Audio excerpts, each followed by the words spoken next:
The craziest one to me was the getting the guns in America and transporting them to Mexico. That is going on, and then it's going on with cops. It is. It is, for me, it's always been, I think the first story I did on guns in America was about 12, 15 years ago, where I was able to buy an AK-47 out of a Taco Bell parking lot in Arizona. Where else? Where else than in Arizona? And then the funny thing that happened... where else but a Taco Bell parking lot? Of course. Both those things. Of course. And then we went to a bar to sort of celebrate the fact that we just filmed this crazy thing that just happened, because we knew it was possible that people were doing this, but we wanted to show it with our camera. So we had sort of secret cameras filming, and then I went out and I bought it, and we went out to a bar after. And I ordered a beer, and I forgot my driver's license, so they didn't give me a beer. That's hilarious. Isn't that funny? So no beer, but I could go out with an AK-47. And a few days later, we bought a 50 cal out of a guy's garage that we went out into the desert and filmed. Women and like shot. it when they get carded. Of course we do. Yeah. It's not... Unfortunately, I don't get carded as often nowadays. Well, it's just ridiculous, Come on. I guess they have to. I mean, but whatever. It's come on. It's ridiculous. crazy. I know. It's 21. Come on. I know. Look at me. But this was 12 years ago, so it's possible. Possible. Yeah. How hard is it to buy an AK-47? It was so easy. We went online at the time. I can't remember what the name of the website. Backpage. At the time, there was a website called Backpage where you could essentially buy anything. I don't think that website exists anymore. But it's not even on the black market, regular online website. And we went there, and within, I think we spoke to the guy 20 minutes before. He said, meet us here. We went there. It was him and his girlfriend were there. He was high on drugs. Oh, and boy. He had an AR-15 with him as well that he was also wanting to sell. We ended up buying the AK. But yeah, so I've been fascinated with sort of how easy it is. How do you know he was high on drugs? Because you could tell. I've reported enough on drugs. And Meth, you think? At the time, probably. He was very jittery. Yeah. Yeah, it was definitely an upper of sorts. Jesus. And then, so then we decided to do this for the first season, actually, of Trafficked, a story on guns and how American guns are winding up in the hands of the cartel in Mexico and how it's responsible for so much of the violence that's happening there. And sort of this cycle, which I don't think most people think about, how then the violence leads people to immigrate to America, and then they come here, and, so it's like a cycle of violence and immigration, and guns, and it's all sort of connected. But whenever we do a story on guns, and another one that I did on ghost guns was released last week on National Geographic, and it is the most sort of controversial issue, the hot topic that we can always... So I immediately start getting messages of people saying that I should go back to my country, and what am I doing, and I'm trying to take away people's rights to own a gun, which is absolutely not the case.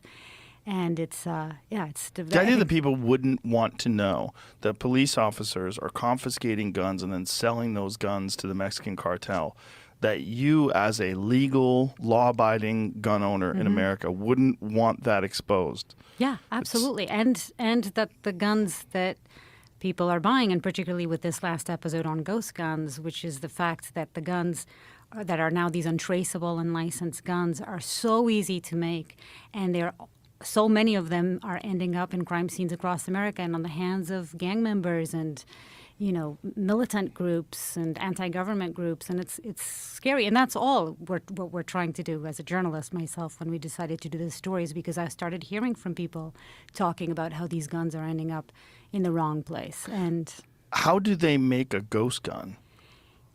It is. I'm happy you're asking that, because I think it's the biggest.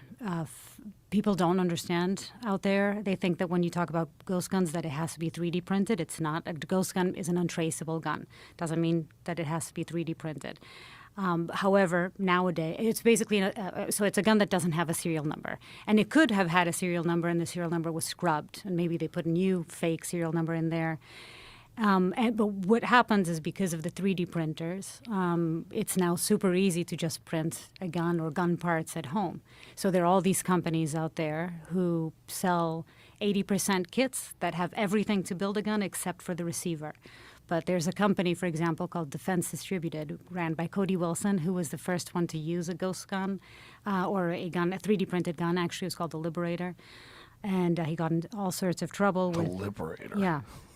And he's a strong believer in, he said he wanted his company to be sort of the WikiLeaks for guns, so that everybody could have access to guns. So he sells these kits that are 80% kits, and it's everything you need to buy a gun except for the lower receiver, which is what the ATF and the government actually considers to be the gun. What part is the lower receiver? It depends on which weapon, I believe, but it's the bottom. On the guns that he's selling, it's sort of the bottom piece. Oh, okay. There's the Liberator.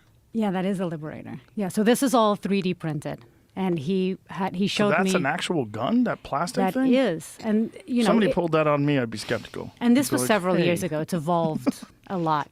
It's evolved a lot since then. Yeah. the ghost gun. Wow. Yeah.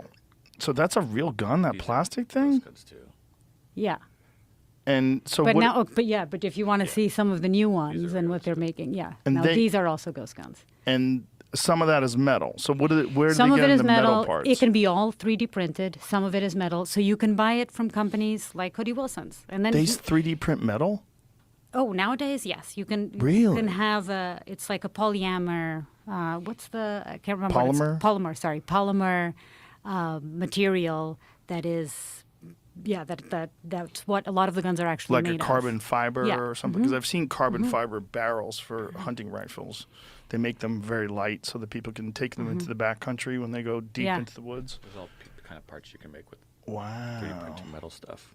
Oh, one of the craziest things we filmed for this Ghost Gun episode was actually these teenagers that were also making 3D and ghost guns, and they came to the desert with us, and we spent a whole day with them shooting guns and showing us what they build.